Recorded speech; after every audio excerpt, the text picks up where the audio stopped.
Welcome back to AustraMerican, the channel where I am attempting to become an Australian American. In this video, I'm going to learn a bit about Thanksgiving. So I've had a couple of Thanksgivings here, and honestly, it feels like you are catching up with family, eating a shit ton of food, going into a food coma while watching football.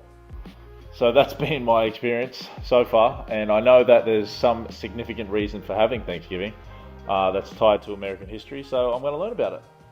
We don't celebrate Thanksgiving in Australia, obviously because it has nothing to do with us. So, curious to see what it actually is all about, and let's watch the video. American schools generally teach a conventional story about the meeting of pilgrims and Indians that finished with an amazing dinner. The end. But there's more to the tale. This video will explain the events around the first Thanksgiving and how it's not the image ingrained in tradition. At the start of the 17th century, southern New England was home to a variety of busy communities within several confederations. These were the people of the first light, and they called their home the Dawnland. Political leaders were known as sachems and had been trading with Europeans for over 100 years before the Pilgrims. Relations soured only after deceitful Europeans kidnapped locals to sell as slaves.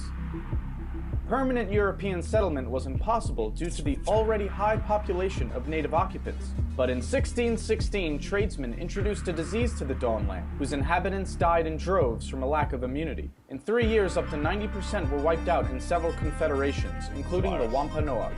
Their head sachem, Massasoit, was aware of how close they were to being subjugated by their unafflicted enemy, the Narragansett. He was determined to save his people from such a fate.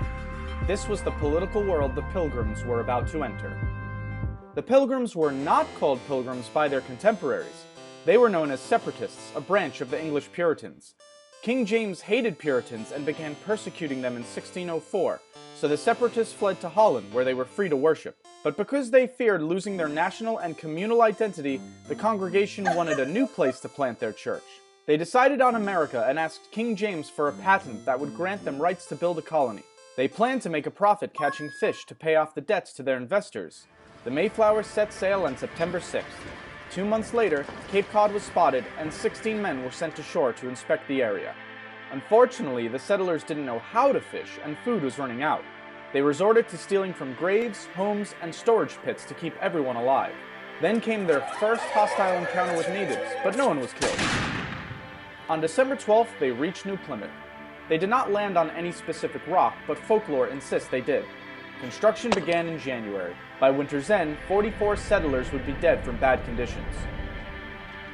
In March, they were surprised when a man named Samoset walked into New Plymouth, greeting them in English.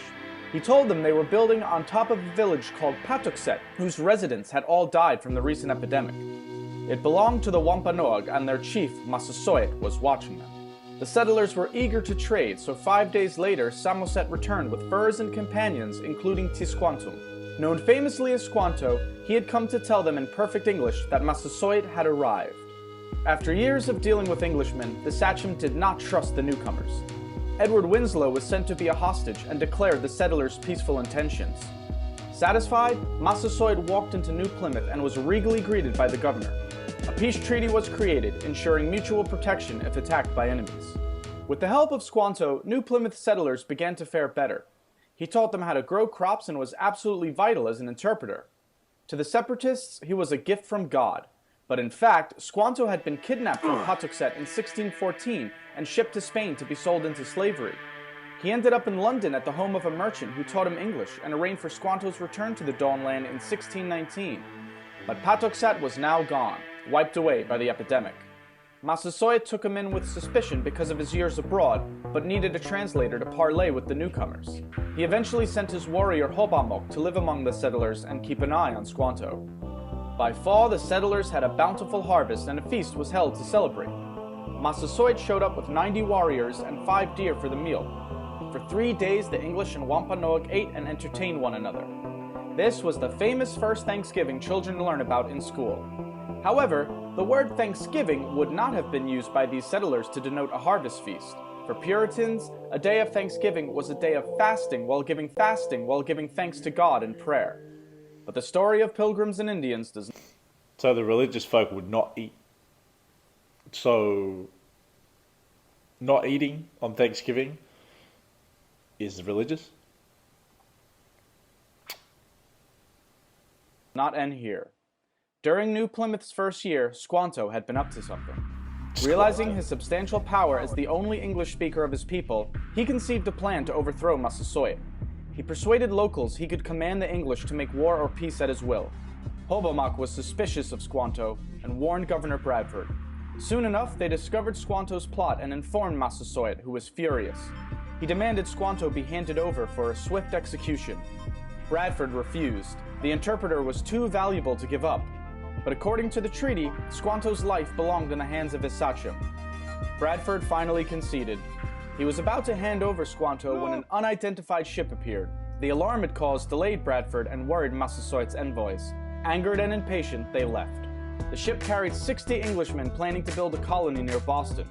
They abused the Massachusetts locals, initiating a conspiracy to kill the colonists. Warned about the plot, New Plymouth's leaders launched a preemptive strike to save their impudent countrymen. It bought peace for a time. In that time, more Puritan settlers arrived, soon outnumbering the natives. And while the Pilgrims' Treaty with Massasoit lasted until the sachem's death, other Puritans were not concerned with such alliances. Their fanatic religious principles ensured no peace between the two cultures could last. To Puritans, Native Americans were the other, wild, savage, godless. With such an ideology, the outcome was inevitable. If they did not convert to Christianity and surrender their cultural identity, they had to be eliminated. The first Thanksgiving was a brief moment of harmony between two worlds, but sadly it was short-lived. The capitalist opportunities the Dawnland presented, combined with zealous puritanical beliefs, were incentive enough to wipe away the native inhabitants. There is nothing wrong with sharing a feast of thanks with loved ones, but remember the true events that started the holiday, and not the fairy tale. So obviously nothing about football, lots of eating it seems, celebrating, giving thanks to each other, and yeah, I feel like the story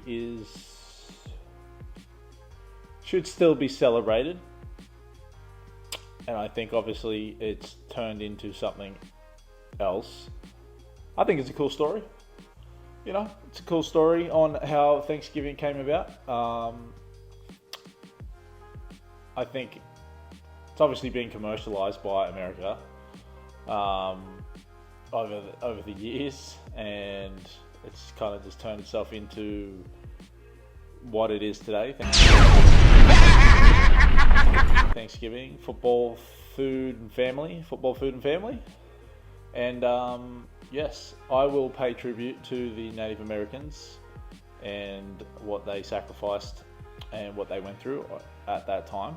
But I would love to hear from a Native American or anyone that knows of any stories of Thanksgiving from the Native American people, because I feel like there's not really a lot of stuff out there for the Native Americans. So yeah, Thanksgiving. Looking forward to having my football, food, and family. And enjoy your Thanksgiving. And we'll see you in the next one.